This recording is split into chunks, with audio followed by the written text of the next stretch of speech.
So I've gone ahead and I've created a script called conditionals, and we have our variable called count, which is equal to 0, and it is a global variable, which means any of these functions can access the value of count. Now we have our start function, which is triggered whenever the game initializes, and then our update function, which is called every single frame. So if if our game is running at 60 frames per second, update is called 1/60th a second. So once per frame, update's called, and whatever we have in brackets is going to execute. So what we're going to do now is we're going to increase the value of count by 1 for each update. So count is equal to count plus 1. So take the value of count, add 1 to it, and set that to the new value of count. So count is going to be equal to our current value plus 1. Now, what you're going to see a lot of in other people's programs is probably something like this, count plus plus. This does the exact same thing, but it's written a little bit shorter, so it's faster to type. So you're going to see a lot of people increase the value of a variable by 1 by these 2 plus signs here. So we're increasing the value of count by 1, so what? Why do we care? Well, maybe the value of count is representing a gold that you earn over time, or someone's score.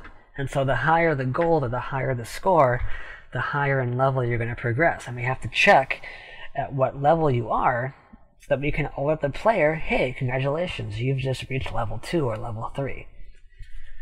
So to do that, we're going to have an if statement. So if count is equal to, and I'm going to use 100, then do something inside these brackets. Else, if count is not 100, do something inside these brackets right here. So what I'm going to do is I'm going to print a message to the console. I'm going to type debug.log, and then whatever appears inside parentheses here is going to go into our console. So I'm going to type 100 has been reached. And it's very exciting, there's lots of exclamation points. Otherwise, in all other situations where count is not 100, I'm going to print debug.log count is currently, and then the value of count.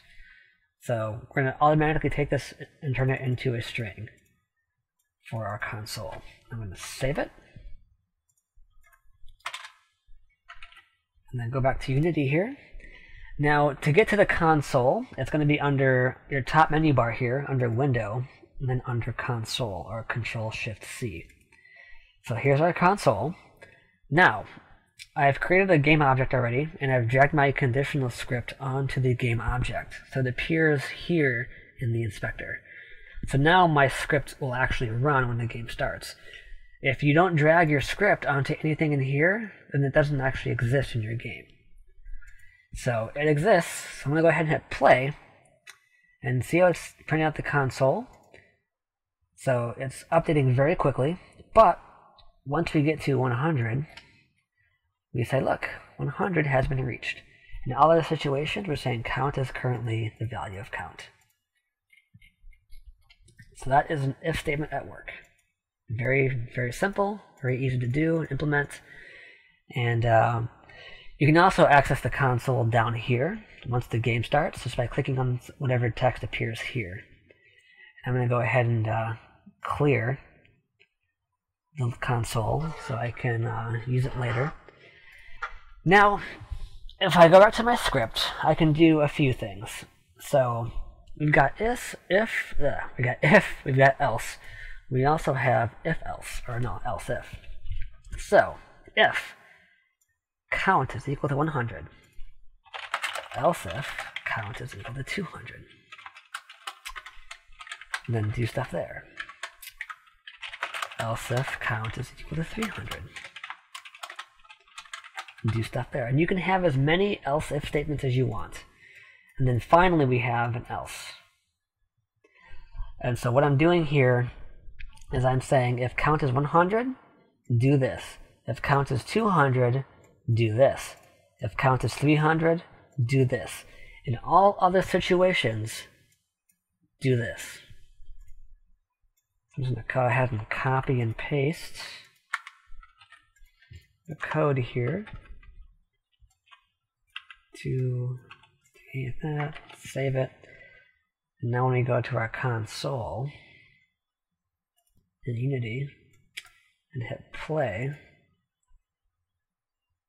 it's spamming us with console messages like we told it to.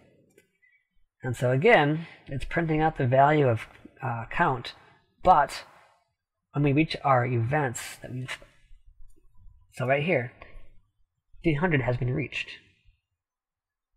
Way up here, 200 has been reached. So as the value of count reaches a certain level, our code is telling our script to do something very specific based on our situation. So this is the condition. If it's true, then this will execute. If it's false, it's going to just skip everything in here. Now, let's say I don't want to actually print out the value of count in all these situations because I don't really care. Well, you can just simply delete the else statement. You don't have to have it. So this here is equally valid. You can have an if, else if, else if.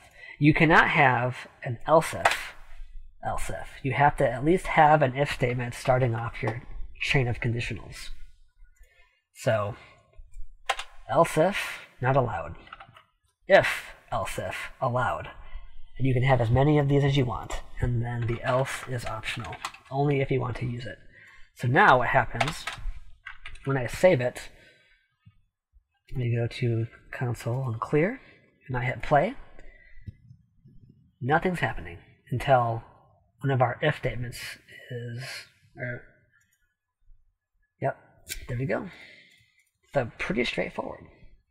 That's really all conditionals are about. You're just checking the value of something, and if it reaches a certain limit, then you're going to do something with it, or not do something with it.